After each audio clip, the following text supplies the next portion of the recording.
Hi hello అండి, welcome to ప్రకృతి. ఈరోజు వీడియో స్పెషల్.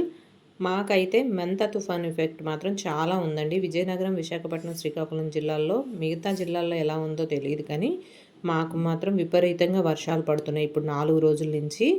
అయితే మాకు ఊరికి దగ్గరలో చిన్న చెరువులా ఉంటుందండి. చూద్దామని వెళ్ళాము. ఈ రోడ్లో చాలాసార్లు వెళ్ళాను నేను. వారానికి ఒకసారి వెళ్తూ వస్తూ ఉంటాం. ప్రతి సీజన్లో వర్షాకాలంలో అందరూ అంటుంటారు చాలా బాగుంటుంది చూడడానికని, కానీ మేము ఎప్పుడు వెళ్ళలేదు. ఇదే ఫస్ట్ టైం అండి.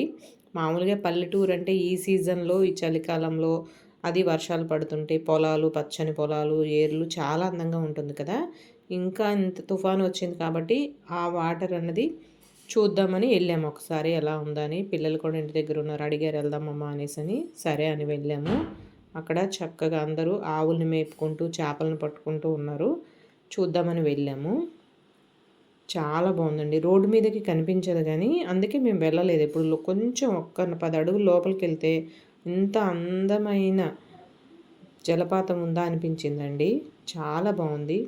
అందులో చాలామంది పిల్లలు, చిన్న చిన్న పిల్లలు కూడా చక్కగా స్నానాలు చేస్తున్నారండి. ఎంజాయ్ చేస్తున్నారు బాగా. వర్షం పడుతున్నా కూడాను చక్కగా ఎంజాయ్ చేస్తున్నారు. చేపలు పట్టుకొని అక్కడ కూర్చొని ఆడవాళ్ళు కూడా ఆవులను అది మేపుకుంటూ చాలా బాగుందండి. మీరు కూడా చూసి ఎంజాయ్ చేయండి. చూసిన తర్వాత ఒక లైక్ కొట్టండి, సబ్స్క్రైబ్ చేసుకోండి, షేర్ చేయండి. Thank you, bye.